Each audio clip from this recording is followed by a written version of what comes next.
Welcome students. देखिए, अब मैं आप लोग को यंग्स मॉडुलस के बारे में बता रहा हूँ। यंग्स मॉडुलस कहने का क्या मतलब होता है? The ratio between longitudinal stress and longitudinal strain.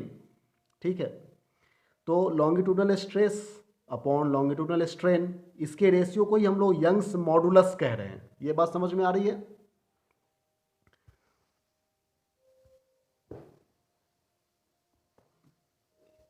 ये इज कॉल्ड यंग्स मॉडुलस।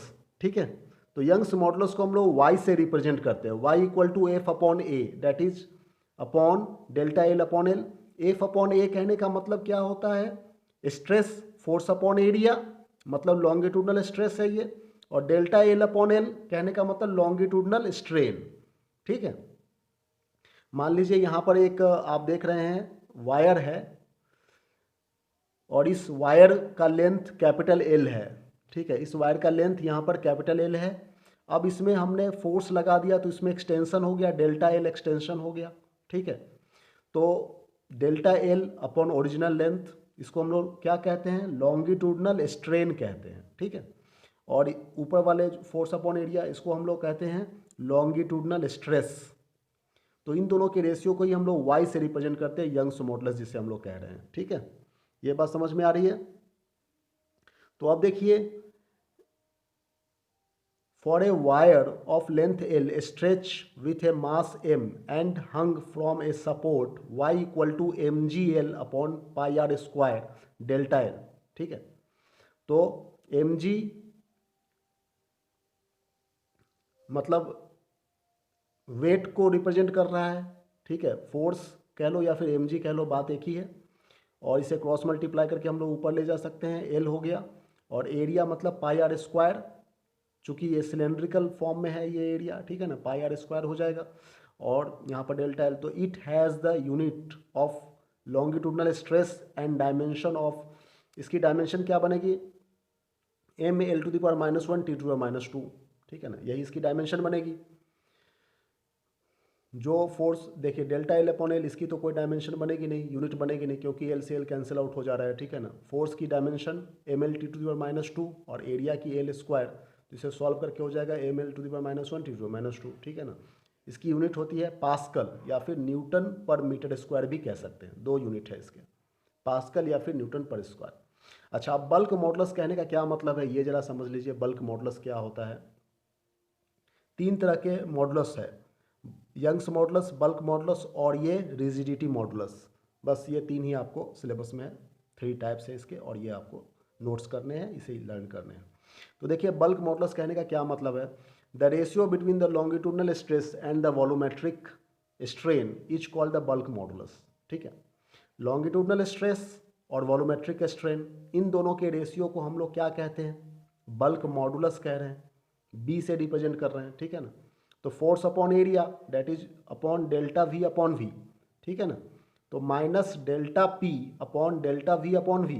तो negative sign shows that the volume variations and pressure variations always negative, मतलब अपोजिट ईच अदर। ठीक है, निगेटिव साइन ये शो कर रहा है कि यदि हम लोग प्रेशर को बढ़ा देंगे तो वॉल्यूम उसका डिक्रीज हो जाएगा। जैसे मान लीजिए एक फुटबॉल है, उसके चारों तरफ से आपने प्रेशर को बढ़ा दिया तो उसका वॉल्यूम डिक्रीज हो जाएगा ना। तो यही कह रहा है कि reciprocal of bulk modulus is called the compressibility. मतलब बल्क मॉडुलस का रेसिप्रोकल यदि हम लोग बात करें तो वो कंप्रेसिबिलिटी से रिप्रेजेंट हो रहा है। ठीक है, तो बल्क मॉडुलस कहने का मतलब longitudinal stress upon volumetric strain, इन दोनों के रेशियो को ही हम लोग कहते हैं बल्क मॉडुलस। लॉन्गिट्यूडनल स्ट्रेस कहने का मतलब फोर्स अपॉन एरिया, जिसे हम लोग डेल्टा पी कह रहे हैं। ठीक है ना, और वॉल्यूमेट्रिक स्ट्रेन, स्ट्रेन मतलब डेल्टा वी अपॉन वी, मतलब जो मान लो फुटबॉल है उसकी वॉल्यूम है वी, उसको चारों तरफ से फोर्स लगा दिया तो उसमें जो चेंज हुआ वो डेल्टा वी हुआ। तो change in volume upon original volume, इसको हम लोग क्या कहते हैं? वॉल्यूमेट्रिक स्ट्रेन कह रहे हैं। ठीक है ना, तो इन दोनों के रेशियो को ही हम लोग कहते हैं बल्क मॉडुलस। अब देखिए, एक लास्ट और नॉट लिस्ट, ये थर्ड टाइप जो है, इसको हम लोग पढ़ेंगे। रिजिडिटी मॉडुलस क्या होता है? रिजिडिटी या फिर शेयर मॉडुलस भी कहते हैं इसे। ठीक है, the ratio between the tangential stress and the shear strain is called rigidity modulus. Eta से रिप्रेजेंट करते हैं इसे, eta. Eta equal to force upon area upon theta. ठीक है ना। Force upon area upon theta is called the rigidity modulus eta. तो देखिए rigidity modulus कहने का मतलब होता क्या है, the ratio between tangential stress and shear strain is called the rigidity modulus, है कि नहीं। टेंजेंशियल स्ट्रेस कहने का मतलब फोर्स अपॉन एरिया से है, और शियर स्ट्रेन मतलब ये थीटा से रिप्रेजेंट कर रहे हैं, थीटा डिग्री एंगल पर उसमें चेंजेस आ रहे हैं, इसको होता है डेल्टा एल अपॉन एल।